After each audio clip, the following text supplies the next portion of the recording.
Hey guys, if you've been following the site lately, you know that I've been reviewing a bunch of really shitty board games lately, and they've nearly driven me insane, but hey, something good finally came out of it because they made me realize something. And in my last video, you probably heard me talking about how I realized I've been living in this house for a long time with a Pumpkinhead board game, and not with my girlfriend of over a year, so I decided that something had to be done. So, problem solved. We're moving in together. Although I still need to get rid of a bunch of this stuff I've been collecting over the years, just gathering dust. Because I really don't think she's going to want to play Let's Go to the Races, a VCR horse racing game. You know, so I thought the rest of this video would just kind of be me showing you a bunch of the weird junk I'll be throwing out. You know, kind of doing the world of fate.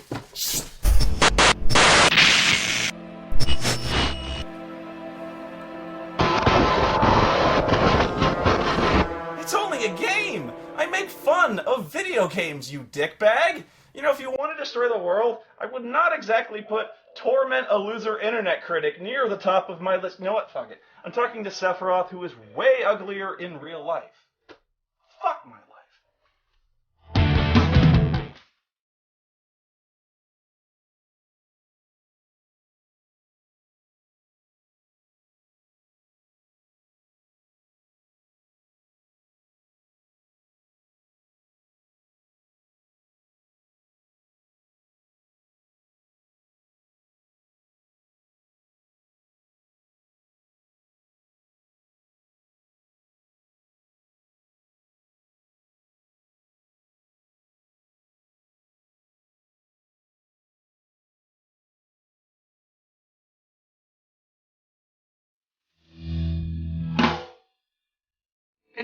How is it even possible to care at this point? Because there aren't any rules anymore. Like, the Fal'Cie, they can't talk, except, now they can. They're gods with thoughts that are incomprehensible to mortal humans. Incomprehensible is right, because every single thing they're doing is so incomprehensibly stupid that somehow impossibly they've found a way to suck at killing themselves. And yeah, that's Bartandalus' plan, to make them kill him, and then destroy another Fal'Cie named Orphan, which in turn will destroy Cocoon. Orphan? The font of Eden's power. Destroy Orphan, and you'll release a force such as this world has never seen. Cocoon will be torn asunder. So if I did that, destroyed Orphan? Your focus will be fulfilled. Then Cocoon explodes, killing you in a fiery rain of twisted metal with every other human being. So it's win-win. Allow me to help you see the truth of things. Now witness the firepower of this fully armed and operational battle station. Your friend wept crystal tears. This was because her focus required that you be brought together. It was I who allowed the Alliance to know the location of the shield generator. If you will not face the truth, then face the peril of your plight. If you will not be turned, you will be destroyed. Put Captain Solo in the cargo hold.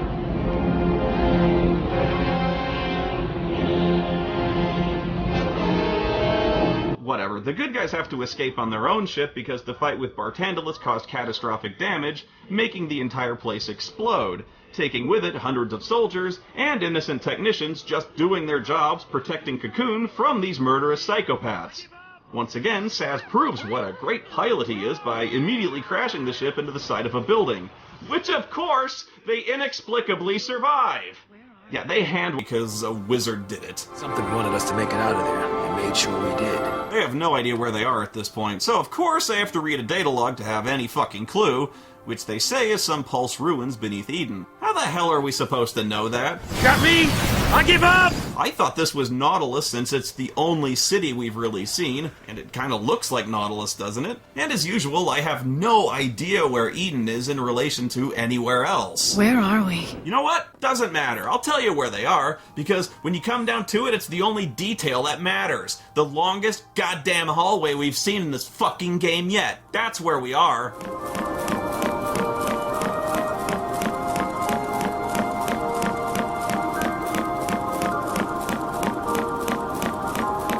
This place, it must be an ark. They used to say the arcs had a more practical purpose. Yeah, to force l'Cie to master their shiny new powers. Okay, so I get it. Daisley's goal is to forge us into stronger weapons. Right. Think of it as training for the fight ahead. Okay, come here, listen. This is what just happened. The writing in this game is so bad that the characters just flat out told you that the purpose of the next 5 to 7 hours is to grind out levels. This is actually the first part of the plot that has made sense to me. Think of it as training for the fight ahead. I like how the data log says, Bartandalus then shrugs off the l'Cie's attacks. Shrugs off, he gets knocked on his fucking face. Here's something that seriously pisses me off. You have to redo your paradigm decks every fucking time your party changes. Oh, I understand why you have to, but it doesn't change the fact that you still have to spend 10 minutes doing it every time the party changes, and I fucking hate it. Okay, so I've told you that the fal'Cie wants you to kill them, but that's a goal, not a motive. The real question is, why? What are the fal'Cie really up to? Oh, Christ, are you gonna feel dumber for knowing the answer to that? Well, you find out when you run into Sid. And I'm a broken record, this makes no sense. The fal'Cie have watched over you, guiding your every step. The luck that saved you time and again was a deliberate machination. We've been played for fools. Oh, really? So Hope's mom dying, leading to him vowing revenge and going on a suicide mission to kill Snow was all part of the plan? Was Sarah's getting thrown onto the fal'Cie when they could have just as easily flown in any other direction or been blown out of the sky? All part of the plan. A cocoon fal'Cie? Why? Why? To restore the Maker. The Maker? The entity responsible for creating both humans and fal'Cie. And after he did that, he just kind of fucked off. The Maker departed this world, leaving the two races behind. The fal'Cie focused on recalling their lost deity. Yeah, they want to talk to God. Seriously. Calling back the Maker requires a fitting sacrifice. The lives of this world's entire populace in bloody tribute. So now the fal'Cie have somehow got the idea in their headgear things that if Ragnarok destroys Cocoon, it'll bring the Maker back. And they've got to have so much to say to the guy. Except for the fact they'll all be dead, so I imagine the conversation will be rather brief. And even if they think some fal'Cie will survive, I sure as hell wouldn't want to be one of them, considering the Maker created all life, and they just got finished killing all of it. He might be slightly upset. It's like in Ferris Bueller, if Cameron trashed his dad's car on purpose just to get his dad's attention. Well, sure, it seemed like some rite of passage in the movie, but trust me, there was a fucking murder that night. But here's the killer part. The fal'Cie have no idea if this is even gonna work. They don't know yet. You don't know yet. That's right. They don't know yet. This whole blow-up Cocoon thing is just a shot in the dark. And of course, since the good guys win, we never even find out if it would have fucking worked. So once again, nobody fucking knows anything in this game, and I'm stuck this whole time looking for a fucking data log in some feeble attempt to fill in the blanks. And guess what? I found the one data log. One in the entire game that talks about this. It's only unlocked within maybe the last 3 hours of the game, fucking buried in a subsection of the data logs you're not even likely to read even if you're taking a moderate interest in the data logs, in a section called the Analects. The Analects are things like excerpts from historical textbooks and bits of poetry. And now that I read it, just about the only section where we get even passing mention of this world's religion. This was the only section I found kind of interesting, to tell you the truth, because for the first time ever I got the barest glimpse of backstory and history and setting. Oh, we couldn't have the characters talk about this stuff. Oh, no, you get to read that in fucking data logs. Basically, the data log is from a philosophy book that suggests that when people die, their souls must go to the same place using the same road that the gods do through the same pearly gates. So if you kill, everybody, God's gonna want to know what the hell the fucking racket is in his driveway and go check it out. But here I have to remind you, this is the only data log that I've found that mentions this theory that justifies the fal'Cie's plan. And it's pure speculation, and it's written by a human. So I'm not sure what to think here. Did the godlike fal'Cie all read this textbook written by a human and think, this makes total sense to me, and then set into motion a plan to eradicate all life in the world? Isn't usually the other way around? A human reads a book that's supposedly written by a deity and then commits genocide based on its teachings? I don't get it. Why do they need us? Couldn't the fal'Cie end Cocoon with just a thought? Hey, yeah! Why can't they do that? Their existence is bound to the creation and maintenance of this floating shell. It is their very nature that holds them in check. They can't destroy Cocoon because the law of robotics. They can't destroy Cocoon because of focus bullshit. And if it involves a focus, we don't have to explain it, so you must destroy Cocoon because it's your focus. And there's no stopping it unless you just did nothing. If we can stop this by doing nothing, we'll do nothing. Don't want to start again. No, they don't understand. They just shake and try to break whatever peace I make. Final Fantasy XIII! The only winning move is not to play. Why did Bartandalus choose a group of completely unreliable people, most of whom hate each other and are also not trained combatants, to carry out his master plan? Why not any one of his fanatically loyal religious nutjobs? Like Sid? And if he wants to die that much, why does he bother fighting back? You don't even need Ragnarok, dude! What's Ragnarok? What's a paladin? And yeah, the fal'Cie can't destroy Cocoon themselves because, I don't know, programming or a focus or something. Oh, but they're allowed to enslave, murder, start riots, start wars, unleash monsters on a civilian populace, and wipe out people the old-fashioned way. So what's the problem? In fact, that's pretty much what Bartandalus starts doing, and it seems to be going off without any meaningful resistance until Lightning's group shows up and stops him. And he created them as l'Cie, meaning, once again, Bartandalus' plan is so stupid, he sabotages himself. Now, yeah, if our guys do nothing, they'll die, but they're gonna die anyway if they kill orphans, so who cares? And if they do nothing, Bartandalus would kill thousands by starting a pulse invasion on Cocoon, which he does anyway the minute they arrive. In fact, I could easily argue that the collateral damage caused by their active involvement has been far more catastrophic than anything Bartandalus himself has done. Yeah, everything went according to the fal'Cie's plan, huh? What if they all just took Saz's gun and blew their own brains out one by one? Given their choices, it's actually one of the most noble ways for them to go out. If I can defeat you here, the fal'Cie plan will fail. Brains! I will use all my remaining power. I could maybe help you fight the fal'Cie or something, but instead I'll just try to kill you. I will set you free! The fal'Cie... Hey, no fair. How did he level up his Crystarium so fast? Did he go to one of those l'Cie level grinding places too? Whatever, you kick his ass. The only thing I wanted was a moment of triumph. How it ends isn't important. Just do what you know is right. Trust yourselves.